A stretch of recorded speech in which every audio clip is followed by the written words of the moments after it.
Here to the thirsty, I will give waters. Those who are victorious will inherit all this.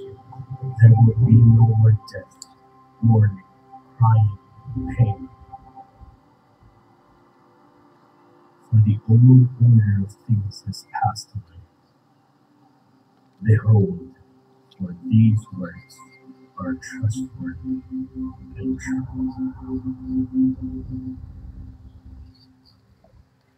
Praise God. Palakpakan po natin ang Panginoon.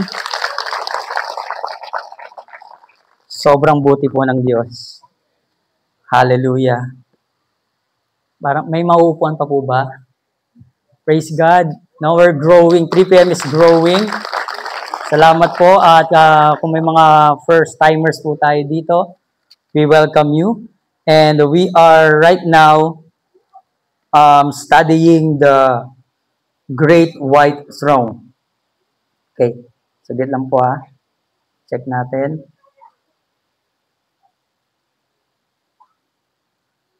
Ayan. So, we are on our series, The Great White Throne, and we will be continuing this series. Nasa week 2 na po tayo. And for those who are first-timers, we would like to share our objective sa series na ito. Of course, dahil medyo nakakatakot talaga, no, basahin ang Book of Revelation. Pero, dalawa kasi ang implication whenever we read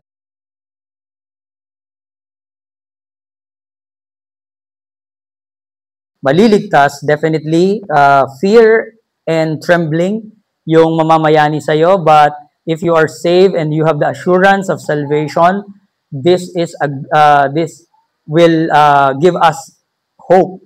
And kagaya po ng pag-prepare ng series na ito, ang objective natin by the end of this series, we will have a unison understanding. We will have a what we call biblically informed tayong lahat.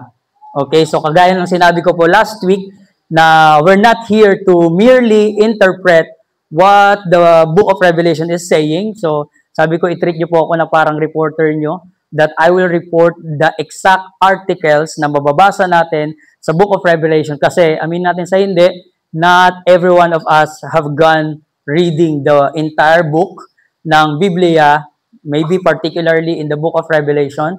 So this 3 weeks is a good opportunity for each and every one of us.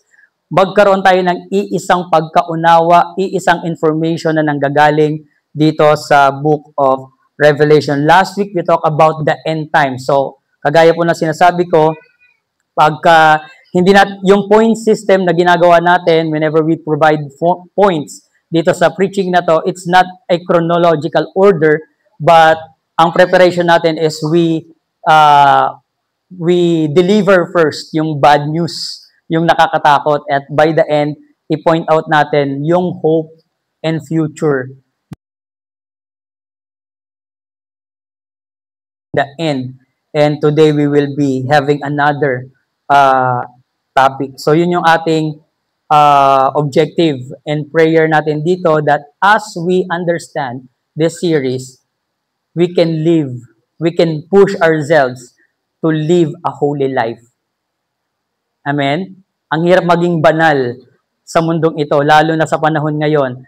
But this series, ang objective nito, at least ma-steer yung mga puso natin, nakamuhian talaga natin ang kasamaan, ang kasalanan, ang korupsyon, lahat ng uri ng kasalanan, at nasain nating makapamuhay tayo lahat sa kabanalan na ninanais ng Panginoon.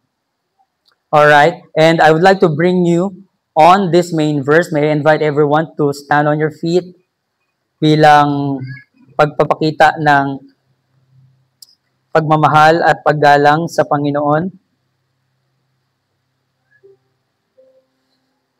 Alright. We will be studying the full chapter of Revelation, chapter 20. But let me read first our main text. Verse 11 and 12 says, "Then I saw a great white throne, and him who was seated on it.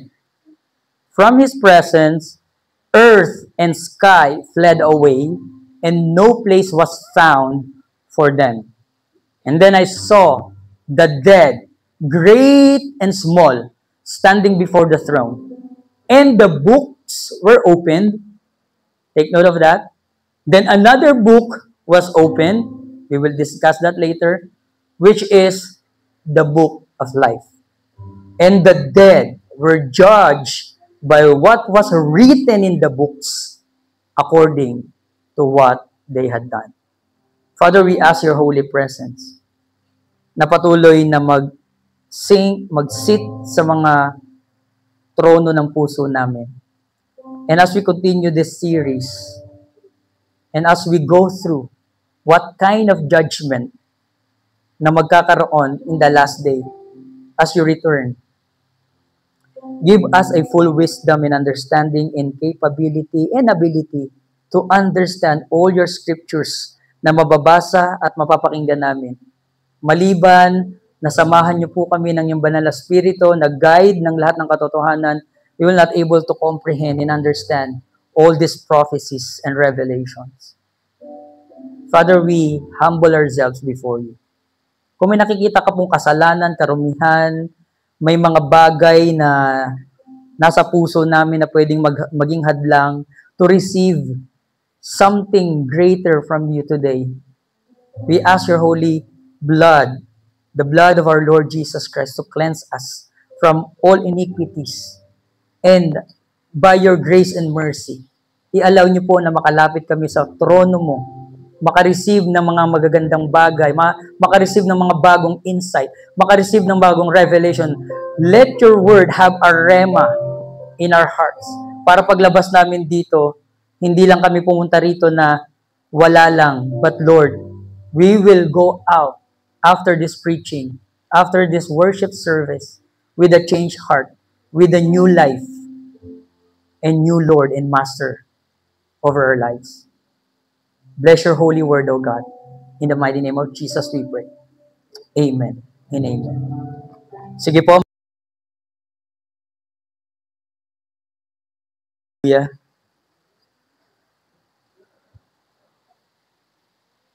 Then I saw a great white throne. Kaya yun yung title ng series natin. No? Throne.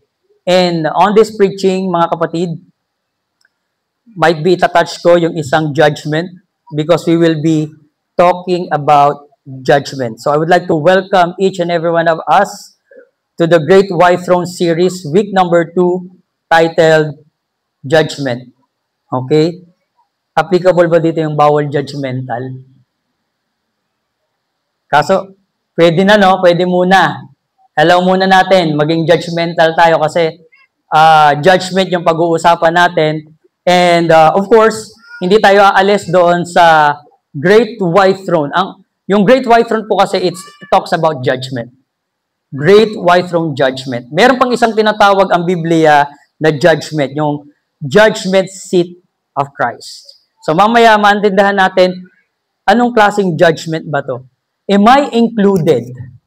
Well, pag nakikinig po ako ng preaching, ganito po yung attitude ko. Ako yan. Para sa akin nga talaga yon, makorek ko na yung pamumuhay ko. So, yung hanging question na gusto kong ibigay sa inyo dito, kasama ka kaya dito sa judgment na to? Or hindi? Kasama kaya ang tayong community na to pagdating ng Great White Throne Judgment? Gusto kong idiin yung ilang mga words na binanggit sa main text natin kasi dito na rin po manggagaling yung aking unang punto for today's preaching. Then I saw a great white throne. Kasi mamaya mayroon pang ibang mga throne eh. So, on this particular chapter, pinakita ni John yung sa kanyang vision na nakita. Nakakita daw siya ng great white throne. Hindi lang basta-basta white throne. It's a great white throne and in him who was seated on it.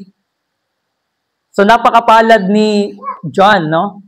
Nakita niya na yung nakaupo doon sa throne na yun. Kung nandito kayo last week, alam natin, kung may idea tayo kung sino yung nakaupo.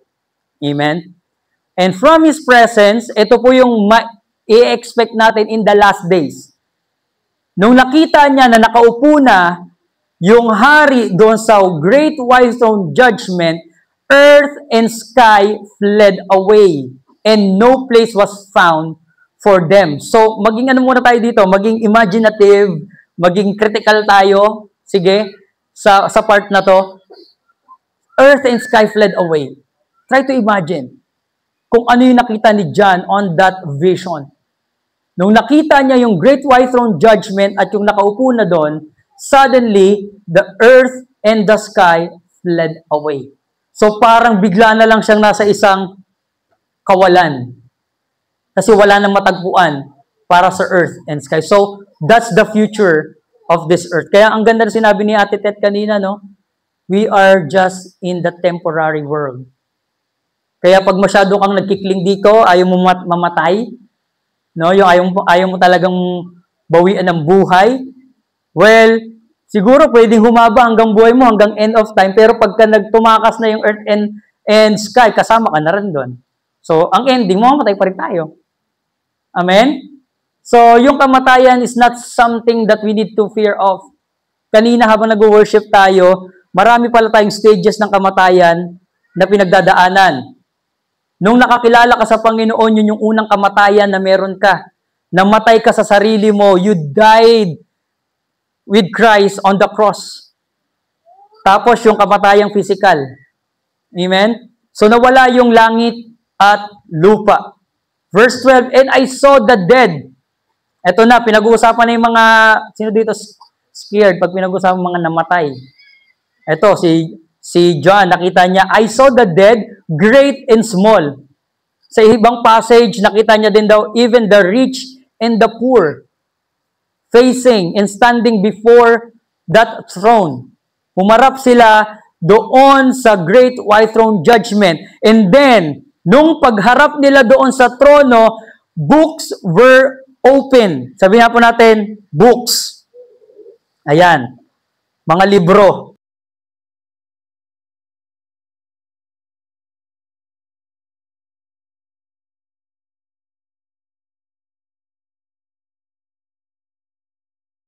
Nasa accountancy. Meron po ba dito mga nasa accountancy?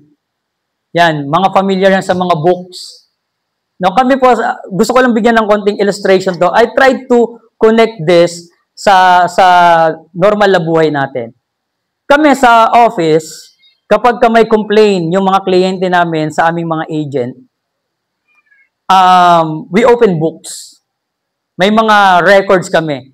Isa sa halimbawa, no, kung familiar kayo sa Hubstaff, gusto kong gamitin tong analogy na to.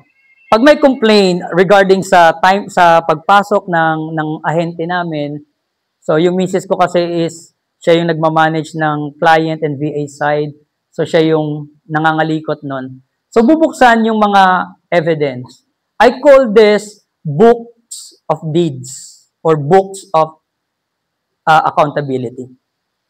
So, check doon kung talagang nagmamatch, bakit siya nawawala, bakit siya hindi nakakapasok, ano yung mga pinanggagawa niya, may screenshot yon, makikita kung talagang nagtatrabaho siya.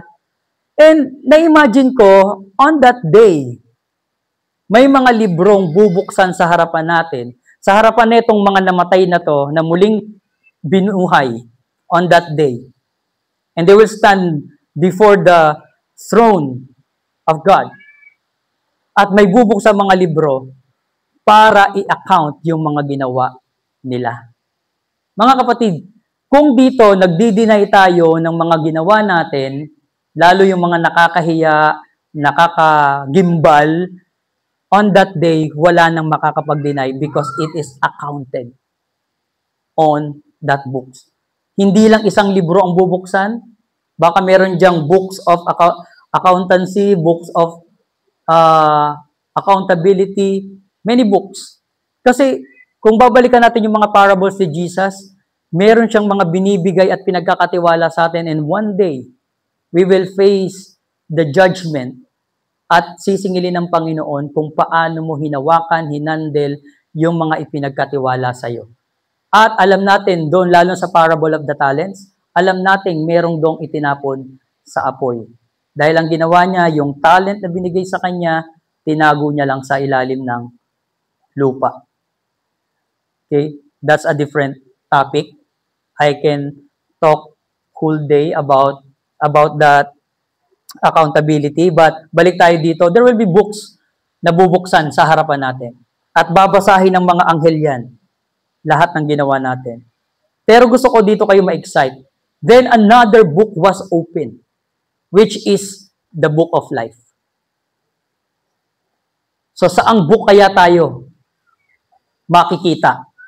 And the dead were judged by what was written in the books. He's talking about the first sets of books, not the book of life, according to what they had done. Kung dito natatakasan natin yung mga accountability natin sa mga taong dapat nagsusulit tayo, but definitely, I'm sure, on that day, hindi na natin ito matatakasan.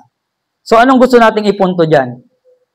There is a reality about final judgment. Kagaya na sinabi ko po last time, for the sake of arguments, kung hindi literal yung lake of fire, yung hell, yung death and Hades, and the abyss, the bottomless pit, kung yun ay mga symbolic at mga metaphoric languages lang na ginamit sa book na to, but one thing is sure and real.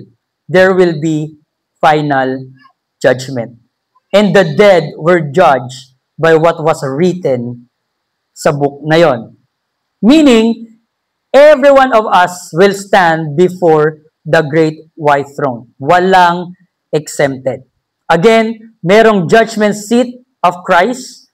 Mamaya, titignan natin yan sa last point. But we are now here in great white throne judgment. Let me show you yung sinasabi ng the Ryrie Study Bible, yung footnote niya about the passage verse 11 to 15, dinescribe niya to as the resurrection of condemnation.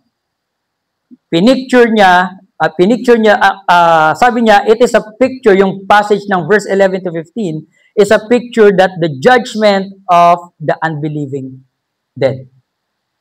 Okay? So, yung pinag-uusapan po pala natin ngayon mga kapatid, yung Great White Throne Judgment, yung judgment na pinag-uusapan natin right now, is the judgment for those unbelieving dead.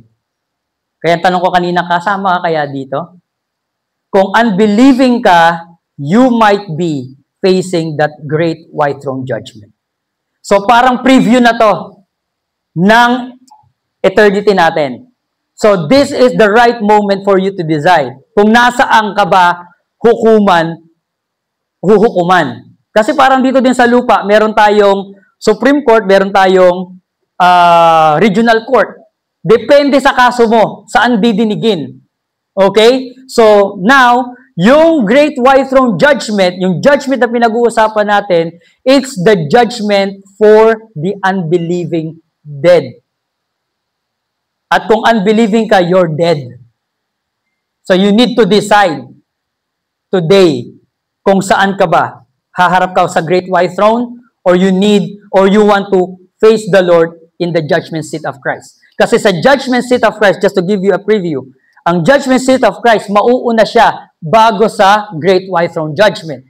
Ang judgment seat of Christ, una muna kasing bubuhayin yung mga believers, mga martyrs, mga namatay para kay Kristo. Sila muna, at pag upo ni Kristo sa judgment seat of Christ, hindi niya sila huhukuman para parusahan. They will receive their great rewards. Ang judgment seat of Christ is prior, and then the final is the judgment, the Great White Throne Judgment. Maliwanag po ba?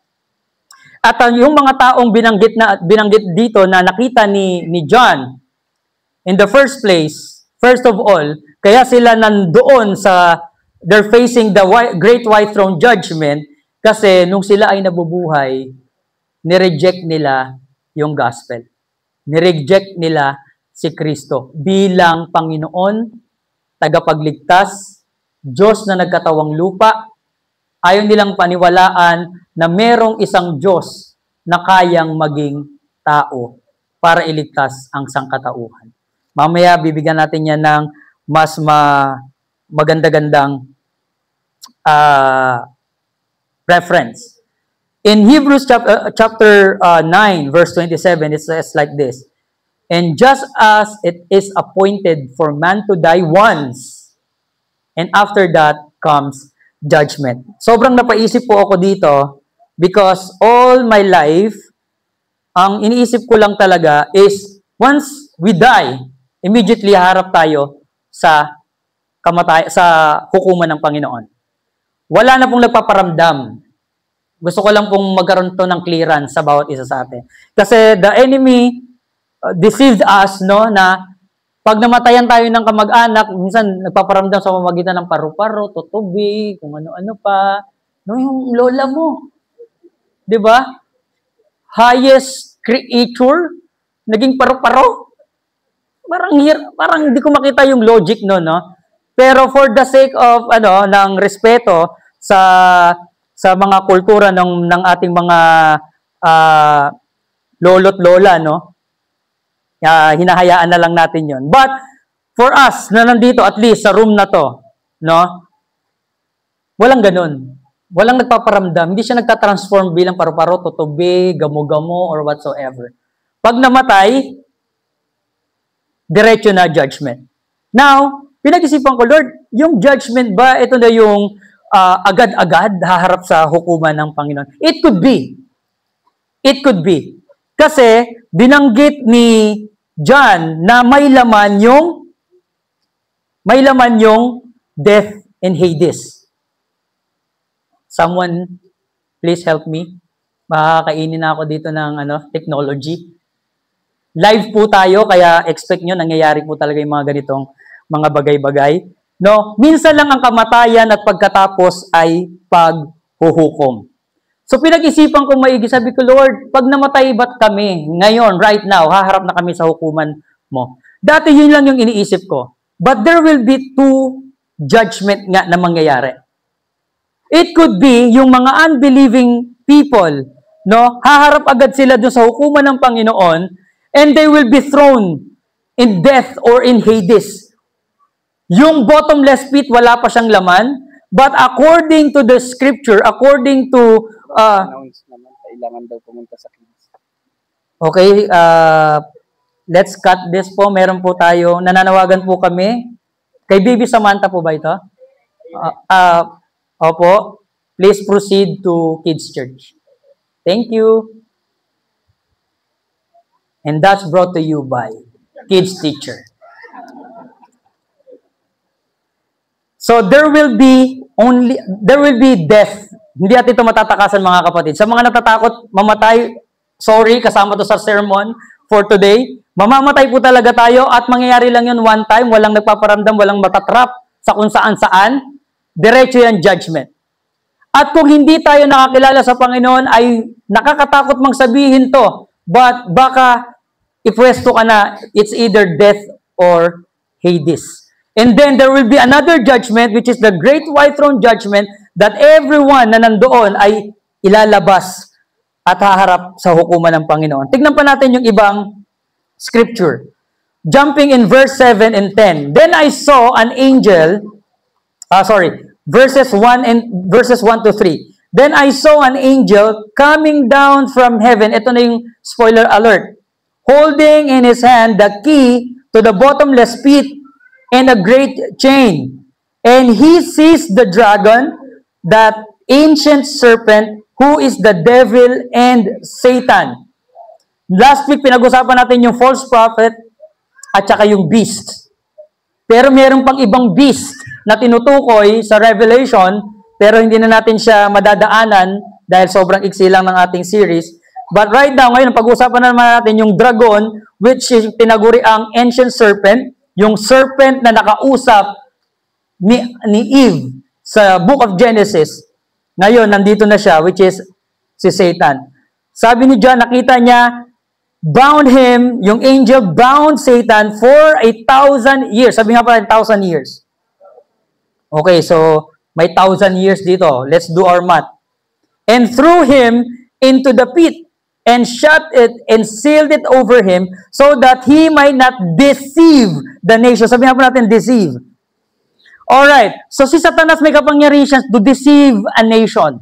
Kaya wag mong i-underestimate din ang kaaway na hindi ka nagbababad sa panalangin, nakala mo kaya mo siyang kalabanin dahil magaling siyang mandaya. Yung mga bagay-bagay, pagmumukain niyang, totoo. Kaya we need to be sensitive in the spirit. Ito bang na-experience ko? Ito bang mga naglalaro sa thoughts ko? Ito bang mga nararamdaman ko? Is bunga ng banal na spirito or bunga ito ng pandaraya ng kaaway? Kasi hindi kaduda-duda na ang bawat isa sa atin dito, minsan madaya ng kaaway sa mga iniisip natin at nararamdaman natin at sa mga gusto natin pagdesisyonan. Kasi dito nga sa Biblia, it reveals na kaya niyang lokohin at dayain ang isang bansa. Actually, hindi nga lang isang bansa eh. Ang sabi dito, deceive the nations any longer until the 1,000 years were ended. After that, he must be released for a little while. So, magkaroon tayo ng konting preview. Nakita niya, yung isang anghel, merong susi, at merong great chain. Hinuli nila yung matandang dragon na tinaguri ang ahas, which is Satan. Tapos, tinalian siya, hinagi siya sa bottomless pit. Pero, that's for a little while. Isang libong taon lang. And then after that, pakakawalan na naman siya. May mga nare-receive kami mga question dito na, ba't ganun? Bakit papakawalan pa ulit? Baka nagpiyansa. Baka may pampiyansa pa siya. Pero spoiler alert, last na yun. Last niya na yun. Okay? Dahil madadakip pa rin siya sa pagkatapos kasi may mangyayari in between. Okay? Are you with me? Our point there is the defeat of the devil. Ang ibig sabihin po ng devil sa Greek word is thrown down. Alam niyo po bang napakaganda ng pangalan ni Satanas? Yung Lucifer? Nasira lang yan dahil sa kalokohan niya eh. Di ba ang mga pangalan natin, ang gaganda niyan, pinag-isipan niya ng mga nanay at tatay natin. Di ba? Kahit pa baby boy yan sa birth certificate, pinag-isipan yan. Pero nagiging pangit ang pangalan mo kapag pangit ang ugali mo.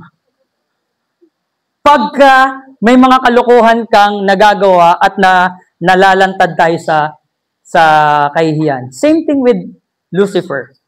Ang ibig sabihin kasi ng Lucy is light and Fer is bearer. Light bearer siya. And then, dahil sa kanyang kalokohan at kasamaan, naging devil. Which is, ang ibig sabihin is thrown down. Kaya, itinapon siya dito sa lupa. So, nabasa natin, Satan will be captured and then, he will be released. Bakit siya i-release? Dahil sa sunod na pagdakip sa kanya, ay itatapon na siya doon sa lake of fire. Let me show you. In verse 7, talon tayo ng verse 7 to 10. And when the 1,000 years are ended, babalikan natin mamaya yung iniwan nating verses, yung 4 to 6. And when the 1,000 years are ended, Satan will be released from his prison, the bottomless pit, and will come out to deceive the nation. Balik ulit. Maraming ganyan di ba? Pinalaya ka na nga, balik ka pa rin sa dati mong pamumuhay. Yung malasatanas na pamumuhay. Sorry for the word, pero we need to change our mind. Maraming ganyan I'm talking to myself, mga kapatid. Maraming beses pinalaya na ako ng Panginoon sa mga vices at mga maling buhay ko. Pero minsan, inuugali ko pa rin bumalik doon. Ang tawag ng Bible sa mga ganong uri ng Kristiyano, mga aso. Bumabalik sa suka nila. And that is exactly what happened to me. Then I realized, nabasa ko to, pinalaya si Satanas, tapos balik uli sa pandaraya. Sabi ko, Satanas pala yung buhay ko na yun. So dapat, pag pinalaya na tayo ng Panginoon, dapat continue na maging malaya. Okay? So ito, balik tayo kay Satanas. He deceived many nations that are at the four corners of the earth, Gog and Magog, to gather them for what? For battle. So, ito na naman. Last week, pinag-usapan natin, there will be a great wars. Ito na yon. To gather them for battles, their number is like the sand of the sea. Verse 9, and they march up over the broad plain of the earth and surrounded the camp of the saints and the beloved city. Okay? But, eto na, yung final na kahihinat na ni Satanas. Fire came down from heaven and consumed them, and the devil who had deceived them was thrown into the lake of fire and sulfur. Binanggit na rin natin to kanina. Sino yung unang tinapon dito last week? The beast and the false prophet. Ngayon, this time, next event is si Satanas. Where the beast and the false prophet were, and they will be tormented day and night forever and ever. Nakita niyo po to? Nakita niyo po yung lake of fire is a place of torment that will last forever. Kung hindi ka naniniwala na may forever, then I would like to tell you today, lake of fire, may forever siya. Okay? Now, ang question ngayon, is it designed for human? In Matthew chapter 25, verse 41, it says like this, si Jesus ang nagsasalita, then he will say to those on his left, depart from me, you cursed, into the eternal fire, which is the lake of fire, prepared for the devil and his angels. My beloved brothers and sisters, ang lake of fire is prepared for Satan and his angels. Huwag niyong gustuhin na mapasama doon. Hindi yun para sa inyo. But the bad news is, maraming masasama si Satanas, which is yung mga naloko niya, nadaya niyang mga bansa. Kaya nga yung campaign and movement natin, di ba? Every nation. Honor God and make disciples. May battle cry tayo na to win soul. As much as many souls magawa natin para hindi makasama dito sa lake of fire. Daanan ko lang po ito ng mabilis. Tinanong ko yung sarili ko kasi, doon sa mga, mahilig ako dito yung mga ancient nations na Rosh, Magog, may binasa tayo, Gog and Magog. In the present day, Gog and Magog refer to the symbolic representation of evil forces opposing God and His people. It might be, mali ako, na ito ay actual na bansa.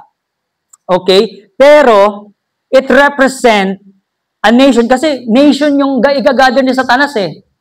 So, yun yung link natin to think na might be, there will be a form of coalition ng mga bansa that will fight against the Lord and His holy people. Kasi yung Rosh dyan in ancient day, in present day is Russia, di ba?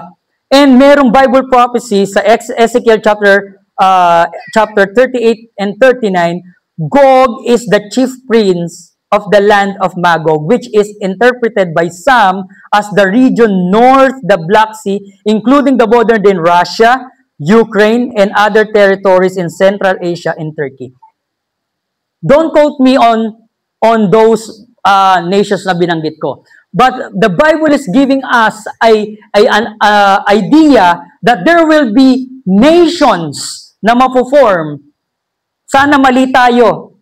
At sana mali itong mga binanggit ng mga Bible commentaries and theologians and mga Bible experts. Sana nga mali tayo sa mga bansang ito. Pero isa ang totoo. Nabasa natin, dadayain ni Satanas ang maraming bansa at pubuuin niya to fight against God. Maliwanag po ba? Maliwanag?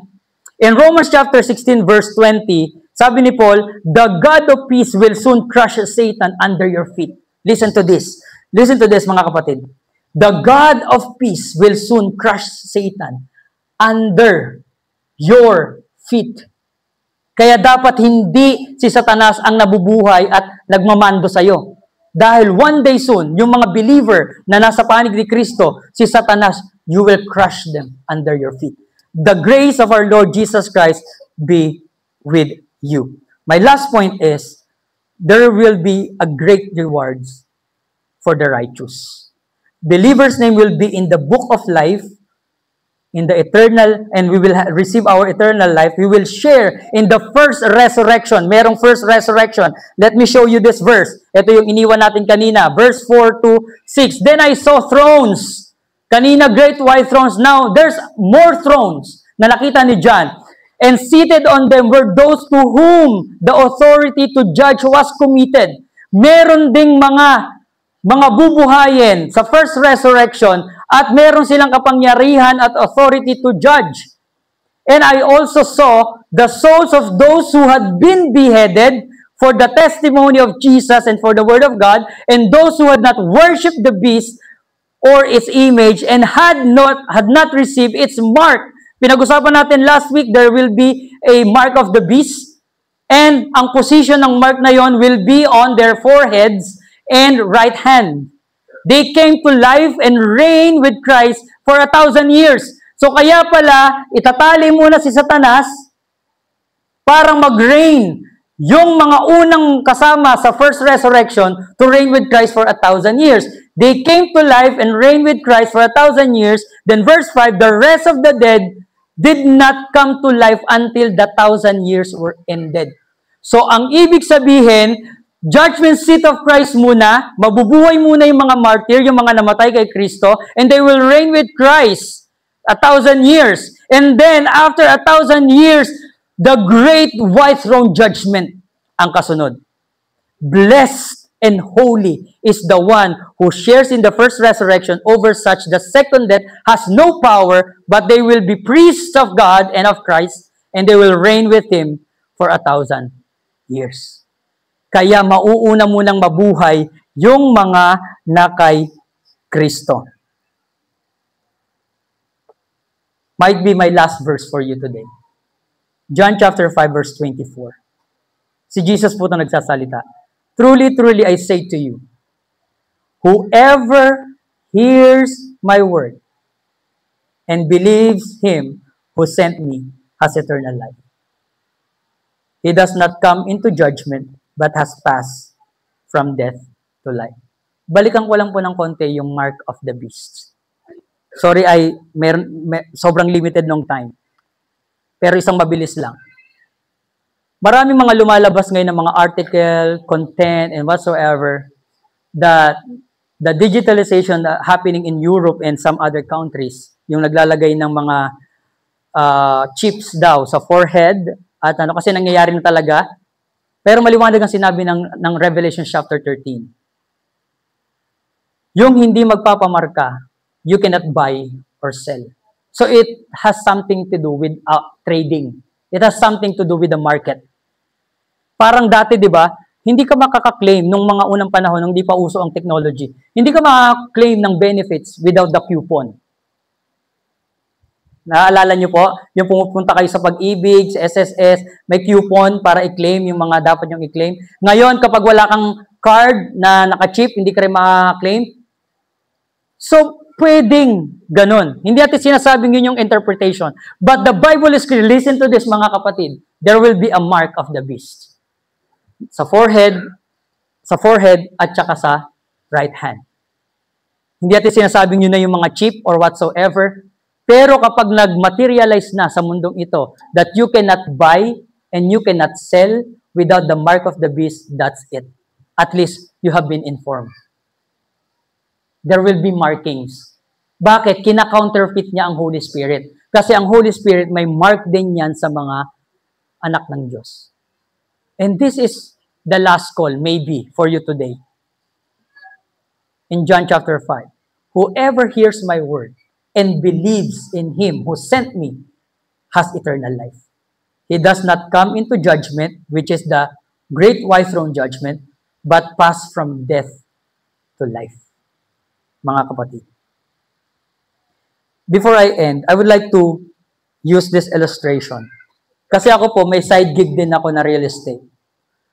So pag nagbibenta kami ng bahay at nagkaroon na kami ng agreement, ang nagiging starting point para ma-own ng isang bagong owner yung bahay, merong down payment. Sabi nga po, down payment.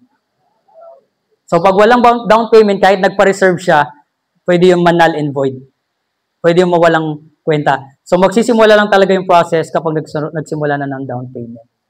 Tapos from city, old city, he will be transferred to a new city. Or old home to a new home. Ang nakita ko po ditong picture, hindi tayo makakalipat sa bagong city, which is the eternal city, the new life, which is in Christ, from our old life, if we don't humble down ourselves. Kailangan nating mag-humble down sa harapan ng Panginoon. Sabi ng Romans chapter 3, verse 23, for all have sinned and fall short of the glory of God. Lahat hindi nakaabot sa kalwalhatian ng Panginoon. And Romans 6:23 says, for the wages of sin is death. Maliwanag na maliwanag po yung sinasabi ng mga scripture. If you will not hear His word, and hindi mo siya tatanggapin bilang Diyos sa tagapagligtas, mga kapatid, kung palilipasin mo tong message na to, without kneeling down, humble yourselves before God, hindi tayo makakalipat sa bagong syudad. It's either you will face the judgment seat of Christ or the great white throne judgment. Kung ayaw nyo po doon sa great white throne judgment, if you think you're not yet sure about your salvation, I would like to take this opportunity to pray for you and lead you in prayer sa mga gustong makasama sa paglipat sa bagong city, the everlasting city that prepared for those who believe. You may raise your hand. Thank you po sa mga nagtataas ng kamay. Praise God. I'm seeing a lot of hands. All right. Just a simple prayer. Doon sa mga nagtaas ng kamay, samahan natin itong mga nagtaas ng kamay sa simple prayer. I will pray, repeat after me na parang ikaw mismo yung nananalangin, na ikaw mismo yung nakikipag-usap sa Panginoon. Sabi natin, Panginoon, inaamin ko na marami akong nagawang kasalanan. Hindi ako karapat-dapat sa lahat ng magagandang biyaya na binigay mo. But right now, I humble myself before you. I confess all my sins. And I confess that you are Lord over my life. Humihiling ako, Panginoon. Isulat niyo po ang aking pangalan. Banggitin niyo po ang inyong buong pangalan. Sa aklat ng buhay. Isama niyo po ako sa inyong paghahari. Nananampalataya ako na ikaw ang Diyos na namatay, muling nabuhay, nagbayad ng aking mga kasalanan para hindi na ako makasama sa final judgment. Thank you, Lord. Paguhin mo ang buhay ko, i-redirect mo ang buhay ko. In Jesus' name. Amen. Tumayo po tayong lahat at tayo po ay manalangin. The great white throne judgment is for the devil and his angels and the unsaved people. Because the judgment seat of Christ raises believers to reign with Him for 1,000 years. This is our hope and prayer. That each and every single person na nandito sa room na ito will be included to the first judgment, which is the judgment seat of Christ. That every one of us, bubuhayin tayong muli ng Panginoon to receive our great reward, which is the Lord Jesus Christ. Let me pray for you, brothers and sisters. Lord, thank you so much. Dahil yung panukala mo ay maligtas kaming lahat. And thank you for this message today that give us clarity na yung great white throne judgment is not for those who believe in you, but this is a warning for those who don't believe you yet and accepting you as Lord and Savior. Salamat po sa limited time that you gave us para ma-inform kami about what will happen sa last days, Panginoon. Thank you for your grace. Thank you for your mercy. Save every one of us. Save our family. Lord God, in Jesus' name we pray. Amen and amen.